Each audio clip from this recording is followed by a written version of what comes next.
এখন নামে শিলচর হলেও কাজে কিন্তু এখন এটি পুরোপুরি জলচর।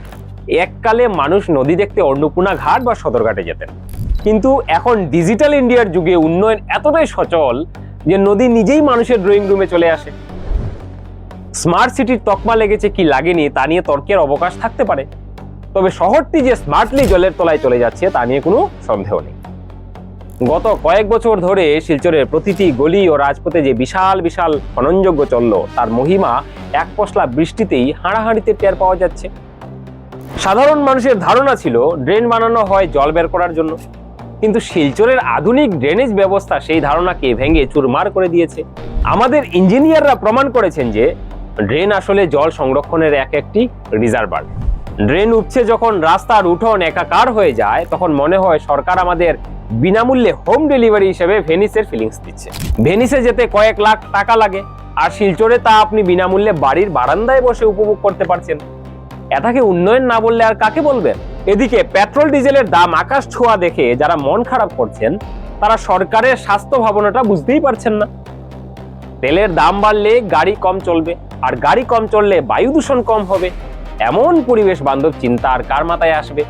তার উপর রাস্তার যে অবস্থা তাতে গাড়ি চালানোর চেয়ে ডুব সাঁতার কাটা অনেক বেশি নিরাপদ। ইতিমধ্যে আমাদের একদল দূরদর্শী নেতা গাড়ি ত্যাগ করে সাইকেল চালানো শুরু করেছেন।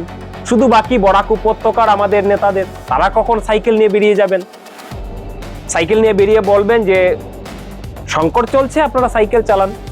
সাধারণ মানুষ একে তেলের দামে প্রভাব ভাবলেও আসলে এটি একটি মাস্টার স্ট্রোক।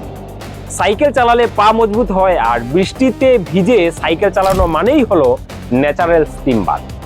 নেতাদের এই শারীরিক কসরত দেখে আমাদেরও উচিত আলসেমি ছেড়ে জলে নেমে পড়া। শহরের রাস্তার মাঝখানে যে বিশাল বিশাল গর্তগুলো দেখা যাচ্ছে, বা বৃষ্টি থেমে যাওয়ার পর জল শুকিয়ে গেলে যে দেখা যায়, সেগুলো সাধারণ গর্ত ভাবলে একদম ভুল করবেন। এগুলো আসলে এক একটি ইকোসিস্টেম। সরকার হয়তো খুব শীঘ্রই নীল বিপ্লবের ডাক দিয়ে এই গর্তগুলোতে মাছ চাষ শুরু করবে। রাস্তার ওপর দিয়ে যখন জল বয়ে যায় তখন উন্নয়ন আর রূপকথার মধ্যে কোনো তফাৎ থাকে না।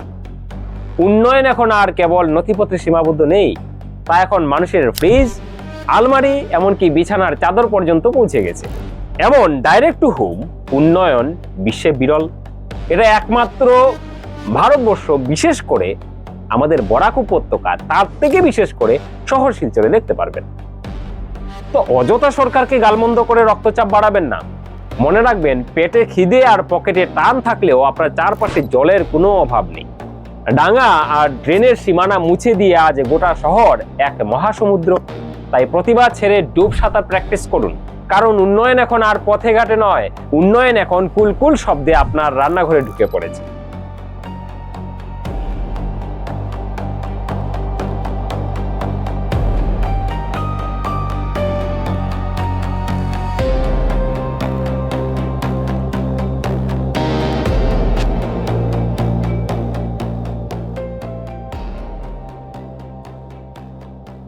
আর এই কুলকুল শব্দ দিয়ে আপনি স্বপ্নের জগৎ বানান, উন্নয়নের জগৎ বানান, এবং ভাসতে থাকুন উন্নয়নের জোয়ারে। আর দেখতে থাকুন আমাদের সময়ের সংলাপ বরাকবাণী ডিজিটালে আমার সাথে, আমার সঙ্গে।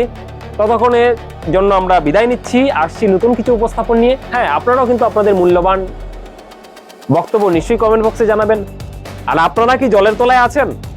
যদি থাকেন নিশ্চয়ই কমেন্ট বক্সে জানাবেন, সঙ্গে সাঁতারটাও শিখবেন। ততক্ষণের জন্য বিদায় নিচ্ছি।